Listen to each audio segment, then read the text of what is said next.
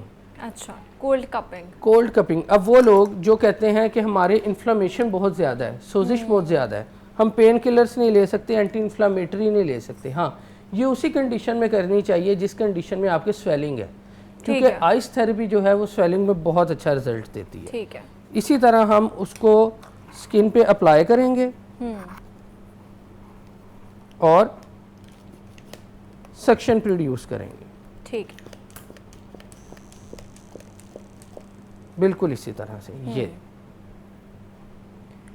Ice therapy کے ساتھ ہم سکشن کریں گے اور اس کا جو ٹائم ہوتا ہے اس کو کر کے رکھنے کا وہ 1 سے 1.5 منٹ ہے. 1 سے 1.5 منٹ کے لیے ہم اس کو لگائیں گے. اس سے اب کیا ہوگا, ہمارا مسل جو ہے وہ ہیٹ پروڈیوس کر رہا ہے اپنی. مسل کی ہیٹ پروڈیوس کرنے کے ساتھ ساتھ اس کے اندر ہم دیکھیں گے کہ سویلنگ ہے, ٹمپریچر چینج ہے, تو آئس تھیراپی سے اس کا ٹمپریچر بھی مینیج ہوگا اس ایریے کا اور اس کی سویلنگ بھی آٹومیٹکلی ریڈیوس ہوگی. ٹھیک ہے. تو تھوڑا سا اس کے بارے میں ایکسپلین کریں کہ اس کے مطلب جو فائدے ہیں وہ کتنے رہتے ہیں اور پرماننٹ ہے کیا اس کے فائدے؟ اس کے فائدے جو ہیں وہ پرماننٹ ہیں. اچھا. ہمارے پاس اگر کوئی پیشنٹ ہے یا کسی کی کوئی سرجری ہوئی ہے پہلے یا زیادہ دیر لیٹنے کی وجہ سے بیڈ ریڈن رہا ہے, اس کے اندر سویلنگ دیکھنے کو ملتی ہے یا جس کو ہم عام زبان میں کہتے ہیں نیل کا پڑ جانا, سویلنگ کے ساتھ بروزز آ جانے, اس کیس میں اس کے بہت اچھے ریزلٹس ہیں. ٹھیک ہے. تو خواتین بھی کرا سکتی ہیں؟ خواتین اسے کروا سکتی ہیں, خواتین کے لیے بالکل یہ سیف ہے. اس میں کونٹرا انڈیکیشن ایک ہی ہے کہ وہاں پہ کوئی اوپن وونڈ نہ ہو, زخم نہ ہو. آپ کون سا یوز کریں ویسے؟ ہم یہ بالکل نارمل جس کو ہم کہہ سکتے ہیں اولیو آئل ہے. ٹھیک ہے. تو ہم نے وہاں پر لگا دیا ہے, اس ایریا پہ ہم نے اولیو آئل کو اپلائی کر دیا پیشنٹ کے. تو ڈاکٹر صاحب یہ اسی کے سٹیپس ہیں یا یہ انٹائرلی ڈفرینٹ آپ کچھ بتا رہے ہیں؟ یہ ٹائپس ہیں تینوں کپنگ. اچھا ٹھیک ہے. یہ بالکل تینوں ٹائپس ہیں. ایک جس طرح ہم نے بتایا ہے کہ اگر پیشنٹ کے اندر سویلنگ آئے گی پھر ہم آئس اپلائی کریں گے. اگر پیشنٹ کو صرف اسپیزم فیل ہوتا ہے کسی ایک اسپیسیفک پوائنٹ پہ پھر ہم اس کے صرف سکشن کریٹ کریں گے.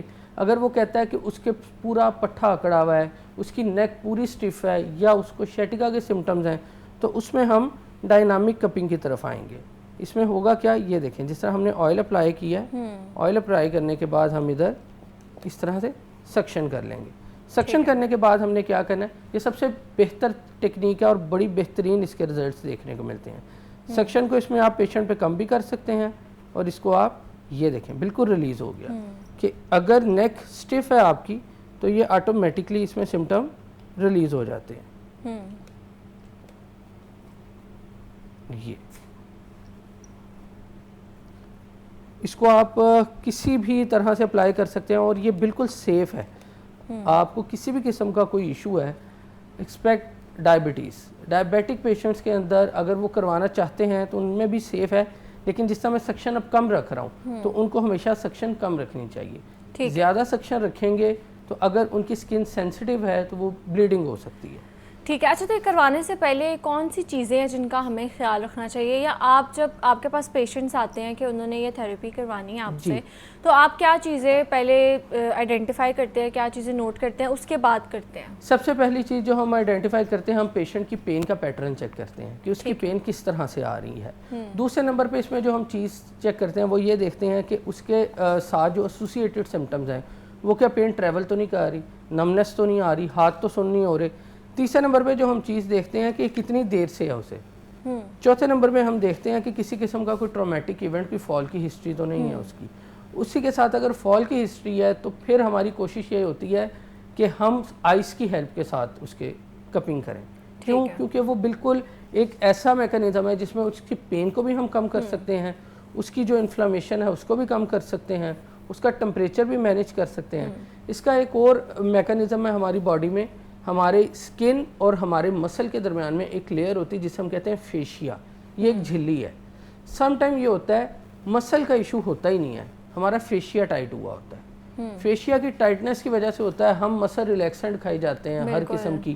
اس کے اندر کیا ہوتا ہے, جب ہم سکشن کرتے ہیں اسکن ہماری اپلفٹ ہوتی ہے تو اسکن اور مسل کے درمیان میں جو فیشیا اسے ریلیز ہونے کے لیے اسپیس مل جاتی ہے. جب اسے ریلیز ہونے کے لیے اسپیس مل جاتی ہے آٹومیٹکلی اس کے سمٹم نیچے جاتے ہیں اور ہماری pain with in 2 to 3 minutes settle down ہو جاتی ہے. ٹھیک ہے, تو یہ کمپلیٹ ہو گیا جی process. بالکل اس میں کمپلیٹ ہو. ٹھیک ہے, تو آج ہم بات کر رہے تھے کپنگ تھیراپی کے حوالے سے اور ہم نے آپ کو کر کے بھی دکھائی ہے, اس کے فائدے بھی بتائے ہیں اور کروانے سے پہلے کون سی چیزیں ہیں جن کا آپ نے خیال رکھنا ہے اس پر بھی بات کی. اور اس پر بات کرنے کے لیے میرے ساتھ موجود تھے physio therapist doctor Muhammad Hasnain Murtaza. Thank you so much for your time. آگے بڑھتے ہیں اور بات کریں گے کہ بجلی کے بلز پر ٹیکس کی بھرمار سے عوام پریشان تھی تو حکومت نے اس کا انوکھا حل ڈھونڈ لیا ہے. اب نئے بلز سے ٹیکس کی الگ الگ ڈیٹیلز ہی ختم کر دی گئی ہیں اور ان کی جگہ ایک QR کوڈ کو لگا دیا گیا ہے. حکومت کا کہنا ہے کہ بل کو آسان بنایا گیا ہے جبکہ عوام اسے ٹیکس چھپانے کا طریقہ کہہ رہے ہیں. اس فیصلے کا اصل مقصد کیا ہے, اس کی تفصیلات جاننے کے لیے ہمارے ساتھ موجود ہے رانا فہد امین. السلام علیکم, کیسے ہیں آپ؟ جی وعلیکم السلام میڈم, الحمدللہ آپ ٹھیک ہیں؟ اللہ کا شکر. اچھا فہد, سب سے پہلے تو بتائیں کہ یہ جو فارمیٹ کو چینج کیا ہے الیکٹریسٹی بلز کے, اس کا کیا مقصد ہے؟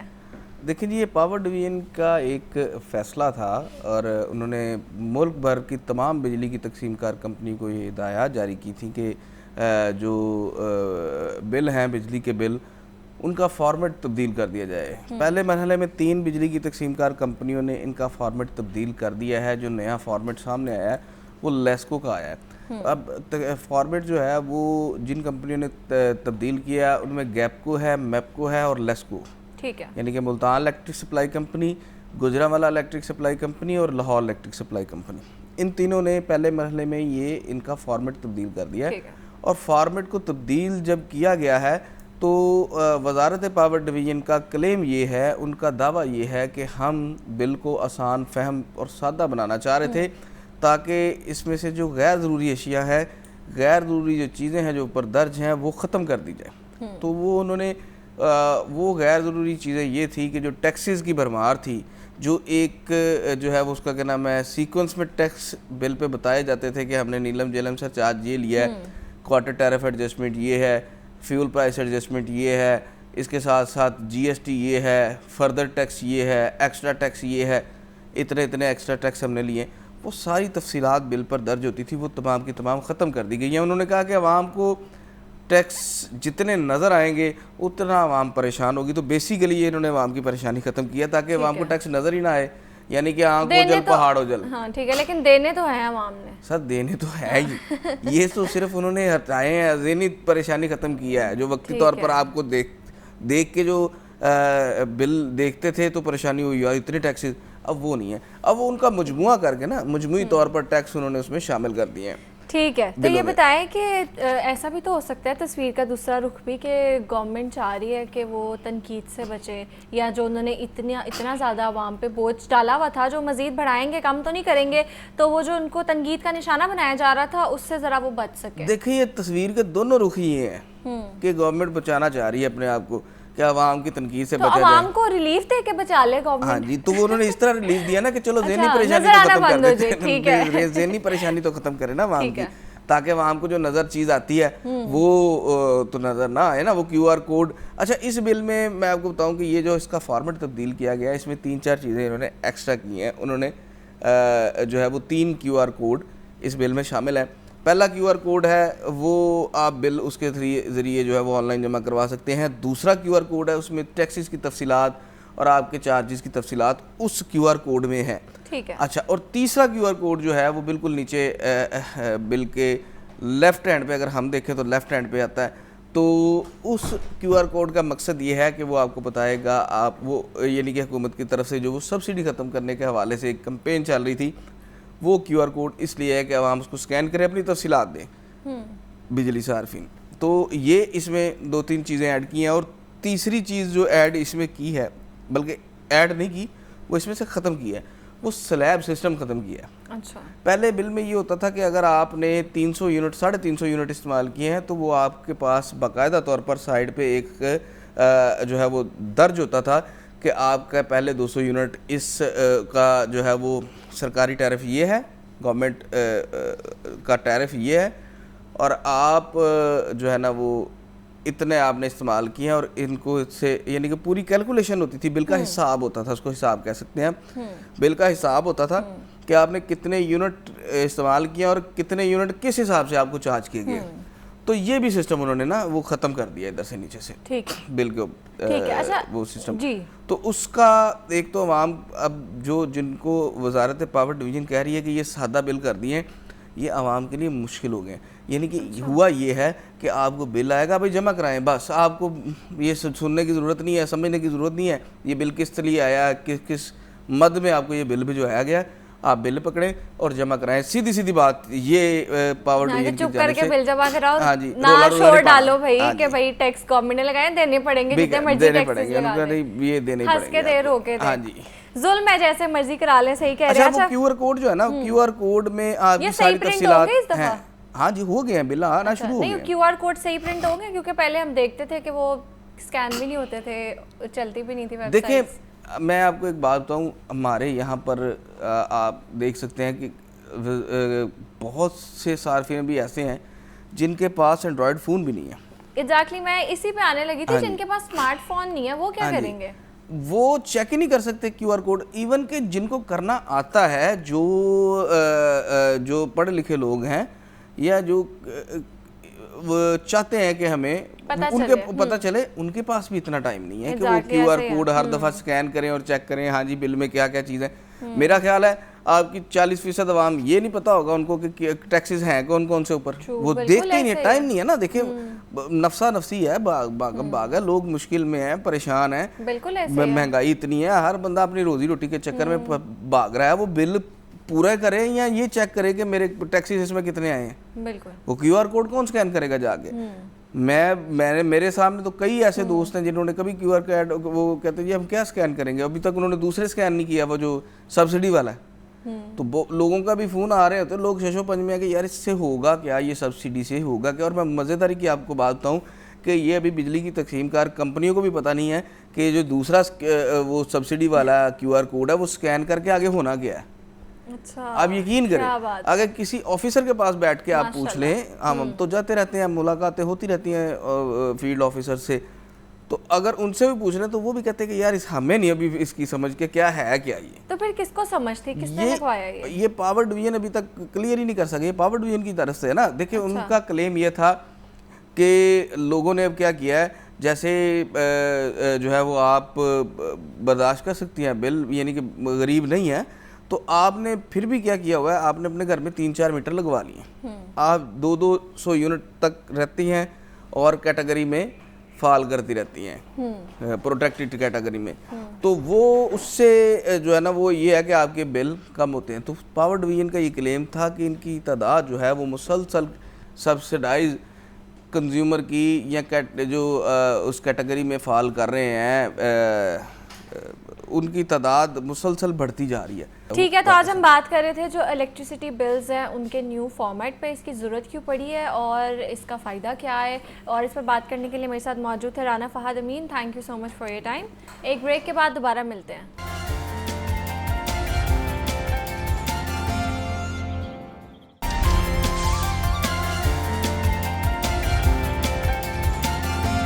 Welcome back. آگے بڑھتے ہیں اور آج بات کریں گے کہ اسلامی تاریخ میں کچھ دن اور کچھ مہینے ایسے ہیں جنہیں اللہ تعالیٰ نے ایک خاص مقام اور فضیلت عطا کی ہے. انہی میں سے ایک نہایت ہی بابرکت اور محترم مہینہ محرم الحرام کا ہے. یہ وہ مہینہ ہے جس کے نام کا مطلب ہی عزت اور احترام ہے, اور جسے ہمارے نبی کریم صلی اللہ علیہ وآلہ وسلم نے شہر اللہ یعنی اللہ کا مہینہ قرار دیا ہے. اور محرم کا مہینہ آتے ہی دلوں میں خاص عقیدت اور احترام کا احساس جاگ اٹھتا ہے. لیکن کیا آپ جانتے ہیں کہ اس مہینے کی اصل فضیلت کیا ہے, اور تاریخ انسانی کے وہ کون سے بڑے اور اہم واقعات ہیں جو اس مہینے میں رونما ہوئے, اور اسی حوالے سے آج بات کریں گے. اور اس پر بات کرنے کے لیے میرے ساتھ سیرت اسکالر موجود ہیں, ڈاکٹر پیر طارق شریف زادہ. السلام علیکم, کیسے ہیں آپ؟ وعلیکم السلام ورحمۃ اللہ, اللہ کا احسان. اور ساتھ میرے ساتھ موجود ہے مفتی بہرام شاہد. السلام علیکم, کیسے ہیں آپ؟ وعلیکم السلام, الحمدللہ. اچھا پیر صاحب, آپ سے سٹارٹ کروں گی. سب سے پہلے تو بتائیں کہ قرآن و حدیث میں اس جو مہینہ اس کو اتنا محترم کیوں قرار دیا ہے, کیونکہ ہم دیکھتے ہیں نیا اسلامی سال بھی محرم سے ہی سٹارٹ ہوتا ہے. بسم رب محمد کریم علیہ الصلوۃ والتسلیم. سب سے پہلے تو یادآوری کا شکریہ. اور یقیناً جیسے ہی محرم الحرام کا چاند طلوع ہوتا ہے ایک خاص طرح کا تقدس جو ہے وہ پوری دنیا کے اندر محسوس کیا جاتا ہے. اور ہم سب جانتے ہیں کہ یہ ظاہری طور پر اسلامی جو سال کی ایک تقسیم ہے، ترتیب ہے، اس کا پہلا مہینہ ہے، لیکن کیونکہ اسلام کی ساری تاریخ ہی قربانیوں پر مشتمل ہے، تو ہم یہ دیکھتے ہیں کہ یہ سال کا آخری مہینہ ہو یا پہلا مہینہ ہو، قربانیوں کے ساتھ جو ہے وہ عبارت نظر آتا ہے۔ سال کا آخری مہینہ اگر اس کی طرف توجہ دیں، ذی الحج کی طرف، تو ہمیں پتہ چلتا ہے کہ اللہ کے ایک محبوب نبی خلیل خدا حضرت ابراہیم علیہ السلام اور ان کے پاکیزہ گھرانے کی قربانی کا تذکرہ نظر آتا ہے۔ بالکل اسی طرح محرم الحرام جو ہے، یہ بھی اللہ رب العزت کے محبوب ترین رسول سرکار ختمی مرتبت صلی اللہ علیہ وآلہ وسلم کے پاکیزہ گھرانے کی قربانی کی یاد دلاتا ہے۔ اللہ رب العزت کے ہاں ظاہری طور پر تو یہ ایک گھرانہ ہے، لیکن ان عرفیت میں دو گھرانوں کی قربانی اللہ کے ہاں اتنی پسندیدہ ہے اور اتنی عظیم المرتبت ہے کہ اللہ نے جیسے ان کو سال کی تقویم میں اکٹھا کر دیا ہے، اسی طرح پروردگار عالم نے ان دونوں خاندانوں کو درود میں بھی اکٹھا کر دیا ہے۔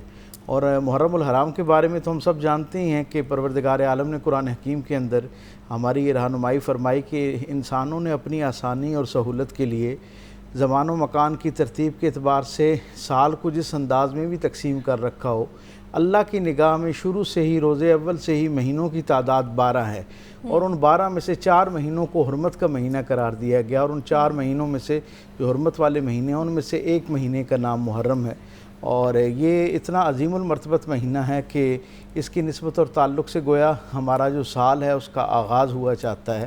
اور یہ ہم دیکھتے ہیں کہ سرکار ختمی مرتبت صلی اللہ علیہ وسلم کی نسبت اور تعلق سے، آپ کے گھرانے کی نسبت اور تعلق سے، کیونکہ محرم الحرام کو کئی منفرد اعزازات اور انفرادی نسبتیں جو ہیں وہ ہمیں نظر آتی ہیں۔ مثلا آپ اس بات سے اندازہ لگائیے کہ محرم الحرام اور خانوادہ رسالت امام صلی اللہ علیہ وسلم کی قربانی، امتحان، آزمائش، اس کا بڑا آپس میں گہرا تعلق ہے۔ خود سرکار دو عالم جس سال دنیا میں تشریف لائے عام الفیل، اس میں جب ابرہہ کا ایک بہت معروف واقعہ ہے جو ہم سب کی نظر سے گزرا، ہم سب اسے جانتے ہیں کہ ایک بدبخت نے انسانی تاریخ میں پہلی مرتبہ اللہ کی اس عظیم الشان نشانی یعنی کعبۃ اللہ کو منہدم کرنے کے لیے باقاعدہ طور پر ایک منظم انداز میں چڑھائی کی، اور وہاں پر بھی ہم دیکھتے ہیں کہ رسول اللہ صلی اللہ علیہ وسلم کے پاکیزہ گھرانے کے جد امجد یعنی سرکار دو عالم صلی اللہ علیہ وسلم کے دادا جان حضرت عبد المطلب جو ہیں وہ نظر آتے ہیں ایک استقلال کے ساتھ، استقامت کے ساتھ، اللہ پہ توکل رکھتے ہوئے میدان عمل کے اندر نظر آتے ہیں، اور تاریخ یہ بتاتی ہے کہ یہ معاملہ جو ہے، یہ جو امتحان ہے رسول اللہ صلی اللہ علیہ وسلم کے گھرانے پر، یہ بھی محرم الحرام کے مہینے میں آتا ہے، اور پھر سرکار دو عالم کی تشریف آوری ہوتی ہے، اور تاریخ بتاتی ہے کہ جب اعلاء کلمۃ الحق کے بعد حالات ناسازگار ہو جاتے ہیں تو مکہ المکرمہ کے اندر، یعنی گویا وہ بستی جسے سرکار ختمی مرتبہ صلی اللہ علیہ وسلم کے جد امجد نے آباد کیا تھا، جس کی نسبت جو ہے وہ رسول اللہ صلی اللہ علیہ وسلم کے گھرانے کی عزت کے ساتھ تھی، اسی مقام پر، اسی بستی اور اسی علاقے میں رسول اللہ صلی اللہ علیہ وسلم کو شیب ابی طالب کی ذیل میں کو 3.25 برس کے لیے جو ہے وہ سماجی مقاطعے کا یعنی سوشل بائیکاٹ کا سامنا کرنا پڑتا ہے۔ تاریخ یہ بتاتی ہے کہ یہ معاملہ اور یہ مرحلہ جو رسول اللہ صلی اللہ علیہ وسلم کی سیرت کا ایک بڑا ہی بہت ایک اہم اور بڑا دردناک عنوان ہے، اس کی نسبت جو ہے وہ بھی محرم الحرام کے ساتھ ہے۔ پھر تاریخ جب آگے بڑھتی ہے تو ہمیں یہ پتہ چلتا ہے کہ سرکار ختمی مرتبہ جب غزوہ آ جاتے ہیں، مدینہ طیبہ تشریف لے آتے ہیں ہجرت کر کے، تو غزوہ خیبر جو ایک بڑا رجحان ساز اور تاریخ ساز جو ہے وہ اسلامی تاریخ کا ایک حصہ اور ایک عنوان ہے۔ ہم یہ دیکھتے ہیں کہ وہاں پر بھی یہودیوں کی ایک بڑی کمیونٹی کے ساتھ فیصلہ کن مارکۃ الآراء قسم کی جو جنگ ہے، اس کے اندر اسی پاکیزہ گھرانے کے ایک فرد جناب علی کرم اللہ وجہ الکریم جو ہیں، ان کی شجاعت اور بہادری جو ہے بڑی، اور ایثار اور قربانی جو ہے بڑا نمایاں انداز میں نظر آتا ہے۔ یہ سارے حوالے بڑے معتبر ہیں، لیکن جیسے ہی اسی کے اندر ہی ہمارے سامنے جناب حضرت عمر فاروق رضی اللہ تعالیٰ عنہ کی شہادت سے بھی اس کو منسوب کیا جاتا ہے 1 محرم کو، اور پھر ہم آگے چل کے دیکھتے ہیں کہ یہ سارے حوالے بڑے معتبر ہیں اور سارے ہماری لائق تکریم ہیں، لیکن سب سے نمایاں ترین حوالہ 61 ہجری کا وہ میدان کربلا میں وقوع پذیر ہونے والا ایک معرکہ ہے جو حقیقی معنوں میں حق اور باطل کے درمیان ایسا فیصلہ کن اور نظریات کو بالکل کلیئرٹی عطا کرنے والا ایک مارکہ پیش آتا ہے، جس کے اندر خانوادہ رسالت مآب صلی اللہ علیہ وسلم کے ان نفوس قدسیہ نے پروردگار عالم کی رضا کو اپنی خون سے جو ہے وہ خریدا، اور ایک ایسی لازوال قربانی جو ہے وہ حق پرستوں کی مرتب ہوئی کہ جو رہتی دنیا کے سارے انسانوں کے لیے ایک ہدایت اور رہنمائی کا ذریعہ ہے۔ بالکل ایسا ہی ہے۔ مفتی صاحب یہ بتائیں کہ احادیث میں اس کو شہر اللہ کہا گیا، اللہ کا مہینہ، تو اس حوالے سے تھوڑا سا ایکسپلین کریں کہ ایسا کیوں کہا گیا؟ بسم اللہ الرحمن الرحیم۔ دیکھیں جی، سورہ توبہ کا اگر مطالعہ کریں تو اللہ پاک نے وہاں واضح طور پہ فرمایا کہ اللہ کے ہاں مہینوں کی جو گنتی ہے وہ 12 ہیں، اور ان میں سے کچھ مہینے ہیں حرمت والے۔ حرمت والے مہینوں کا معنی ہے کہ انہیں اللہ نے زیادہ مقام، زیادہ مرتبہ عطا کیا ہے۔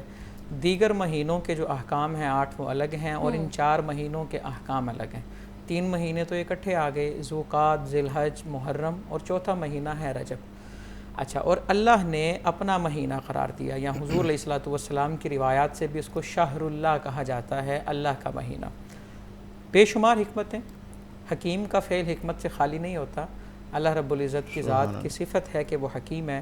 حضور علیہ الصلوۃ والسلام جیسے حکیم اور دانا مدبر کائنات مخلوق میں ہیں ہی کوئی نہیں۔ ہر کام میں حکمتیں ہیں۔ ہماری عقل ان تمام حکمتوں کا ادراک کرنے سے قاصر ہے، لیکن کچھ نہ کچھ حکمتیں جان سکتے ہیں۔ مثال کے طور پہ دیکھیں نا، ہم نے اس وقت جس معاشرے میں رہ رہے ہیں، ہر طرف افراتفری کا دور ہے، ہر طرف ایسی جنگ ہے کہ ہر شخص جو ہے وہ بندہ جو کہتا ہے نا کہ فرقہ نہیں ہونا چاہیے، وہ بھی ایک فرقے میں نظر آ رہا ہے۔ امت انتشار کا شکار ہے، امت کا شیرازہ بکھر چکا ہے، فرقہ بندیاں، ٹولیاں، کوئی کہہ رہا میرا مہینہ ہے، کوئی کہہ رہا میرا مہینہ ہے، کوئی کہتا ہے جی تمہارا وہ مہینہ ہے، کوئی کہتا ہے تمہارا وہ مہینہ ہے۔ تو صدیوں پہلے ہی جواب دیا جا چکا ہے کہ یہ اللہ کا مہینہ ہے، اور جب اللہ کی طرف بات ہو گئی ہے تو اس کا مطلب یہ ہے کہ اللہ کو ماننے والے سب اس بات پر متفق ہو جائیں گے کہ یہ مہینہ اللہ کا ہے۔ تو اس کا مطلب یہ ہے اس مہینے کو لے کر ہم نے کوئی لڑائی نہیں کرنی، کوئی جنگ نہیں کرنی، کوئی فرقہ واریت نہیں پھیلانی۔ اللہ کے بندے، شاعر مشرق ڈاکٹر علامہ محمد اقبال رحمۃ اللہ تعالی علیہ نے جب اسی طرح کے اختلافات دیکھے اور آپ نے بڑا شاندار اس کا جواب دیا، فرمانے لگے کہ یوں تو سید بھی ہو، مرزاں بھی ہو، افغاں بھی ہو، تم سبھی کچھ ہو، بتاؤ تو مسلمان بھی ہو۔ تو ہمیں اللہ نے جو مہینے دیے، مہینے اللہ کے۔ اللہ نے مہینے کیوں دیے؟ ایک جگہ پر یہ بات واضح طور پہ موجود ہے۔ اللہ نے مہینے اس لیے دیے ہمیں، یہ سورج، چاند، یہ جو جن سے مہینوں کا تعین ہوتا ہے، تاریخ بدلتی ہے، ہمارے لیے ہم تاریخ کا انتظار کریں۔ اگر مہینے نہ ہوتے تو ہمیں کیسے پتہ لگتا یہ محرم ہے؟ تو یہ اللہ پاک کی نعمت ہے، اللہ پاک نے ہمیں دیے، ہم اس چیز کو سمجھیں، اللہ کا شکر ادا کریں کہ اس سے ہم گزرتے زمانے کے ساتھ اتنے گزرے ہوئے وقت میں بھی اس دور سے وابستہ ہو جاتے ہیں، جڑ جاتے ہیں۔ آج بھی محرم الحرام کے مہینے میں خصوصاً جب عظیم قربانیوں کو، شہادتوں کو یاد کیا جاتا ہے تو ایسے ہی محسوس ہوتا ہے جیسے کل کی بات ہے۔ اور یہ کس لیے ہے کہ اللہ نے یہ مہینے ہمیں بطور احسان عطا فرمائے، بطور انعام عطا فرمائے۔ تو مہینے اللہ کے ہیں، تو اس کا مطلب یہ ہے جو چیز اللہ کی ہے اس کے اندر بندے کا عمل دخل وہی ہوگا جو اللہ کی اطاعت کے زمرے میں آئے گا، کہ بندہ کوئی ایسا کام نہ کرے جو اللہ یا اللہ کے محبوب صلی اللہ علیہ وآلہ وسلم کی مخالفت میں آتا ہو، اور تب ہی انسان ان دنوں کو اچھے انداز میں گزار سکتا ہے، اور کہ جب وہ مطیع بن کے، فرما بردار بن کے رہے۔ اچھا، یہ اللہ کا مہینہ، اور اس کا مطلب یہ ہے اس میں جو قربانیاں ہو رہی ہیں، جس طرح ڈاکٹر صاحب نے بھی بات کہی کہ سال کا اختتام بھی قربانی پہ، آغاز بھی قربانی پہ۔ شاعر مشرق آپ نے تو یہ بات بڑی آسان لفظوں میں بتا دیا، فرماتے ہیں غریب و سادہ و رنگی ہیں داستان حرم، نہایت اس کی حسین ابتدا ہے اسماعیل۔ یہ اللہ کا مہینہ، اللہ کا مہینے کا مطلب ہے جس طرح آپ سمجھ لیں حج کے دن ابھی گزرے، اللہ کو سب سے زیادہ کثرت سے یاد کرنے کا حکم حج کے دنوں میں۔ اور سورہ بقرہ میں اللہ نے کیا فرمایا؟ اللہ نے فرمایا یوں اللہ کا ذکر فخر سے کرو جیسے اپنے باپ دادا کا ذکر فخر سے کرتے ہو، اور ان کے ساتھ ہی اس مہینے کو اللہ کا مہینہ قرار دیا اور فرما دیا کہ یہ نہیں سمجھنا کہ بس اللہ کو یاد کرنے کے دن ختم ہو گئے، اللہ کا مہینہ ہے یہ بھی۔ اور جو مہینے پیچھے گزرے حج کے، یا جو یہ مہینہ ہیں تو یہ اللہ کے خصوصاً حرمت والے مہینے، لیکن ان سارے مہینوں کو نسبت جو ہے وہ اللہ کے نیک بندوں سے ہے، یعنی کہ اللہ رب العزت نے اسے بھی اپنا مہینہ کہہ کے یہ بات فرما دی، واضح فرما دی کہ میری چیز وہی ہوتی ہے جو میرے بندوں سے منسوب ہو جاتی ہے۔ اب دیکھیں نا، اتنی حرمت والا یہ مہینہ، اللہ کا مہینہ دین اسلام سے پہلے بھی، جس طرح اس کی تاریخ ڈاکٹر صاحب نے بتائی، دین اسلام سے پہلے بھی اللہ تعالیٰ نے اسی مہینے میں حضرت موسیٰ علیہ السلام کو نجات عطا کی. یہ وہی مہینہ ہے جس کے اندر سمندر کے اوپر راستہ بنا، اسی مہینے میں فرعون ڈوبا غرق ہوا، اسی مہینے میں اللہ نے بے شمار انعامات عطا کی، بے پایہ کرم اس کا ہوا، اور اس کی تاریخ چلی آ رہی ہے. یہی وجہ ہے کہ حضور علیہ الصلوۃ والسلام نے اس مہینے کے روزوں کا اہتمام فرمایا، اور خاص طور پر عاشوراء کا روزہ بھی رکھا جا رہا ہے. اور حضور علیہ الصلوۃ والسلام نے تو یہ بھی ارشاد فرمایا کہ صرف 10 کا روزہ نہ رکھیں، یہود کی مخالفت کریں، 9 کا ملائیں، 7 11 کا ملائیں، تاکہ کام اللہ اور اللہ کے رسول کی اتباع میں ہو. ہم ایک روزہ نہیں رکھ سکتے، یا 9 کا یا 10 کا یا 11 کا، تینوں روزے رکھنے ہوتے ہیں؟ تینوں روزے رکھنا ضروری نہیں ہے، یہ نفل روزہ ہے. بہتر یہ ہے کہ اگر روزہ رکھنا ہے عاشوراء کا تو وہ 9 کا ساتھ ملائے، یا پھر 9 10 کا رکھ لے، یا 10 اور 11 کا رکھ لے. اس سے یہود کی مخالفت کا حکم حضور علیہ الصلوۃ والسلام نے خود دیا ہے، تاکہ کیونکہ وہ بھی عاشوراء کا روزہ رکھتے تھے، ان کی حکمت کوئی اور تھی. تو حضور علیہ الصلوۃ والسلام نے فرمایا ہمارا حضرت موسیٰ پر حق زیادہ ہے تو ہم بھی رکھیں گے. اچھا، اب یہاں پر جو بات سمجھنے والی ہے وہ یہ ہے، اس مہینے میں بڑا اہتمام ہوگا. ہم رستے سے گزریں گے تو جگہ جگہ سبیل بھی لگی دیکھیں گے، چیزیں تقسیم ہو رہی ہیں، سب کچھ ہو رہا ہے. اور جو بات سمجھنے والی ہے وہ یہ ہے کہ یہ مہینہ اللہ کا ہے، اور اللہ کے مہینے کو سمجھ لیا جائے تو یقین کریں ہماری زندگی کا اصول جو ہے، زندگی ہماری سمجھ لیں دنیا ہی جنت بن جائے گی. بالکل ایسا ہی ہے. اور آج ہم بات کر رہے تھے محرم کی اہمیت اور فضیلت کے حوالے سے، اور اس پر بات کرنے کے لیے میرے ساتھ موجود تھے سیرت اسکالر ڈاکٹر پیر طارق شریف زادہ صاحب. بہت شکریہ آپ کے وقت کا. اور ساتھ ساتھ میرے ساتھ موجود تھے Mufti Bahram Shahid. Thank you so much for your time. That's it for today. ملتے ہیں کل انشاءاللہ. اپنا بہت زیادہ خیال رکھیے گا. اللہ حافظ.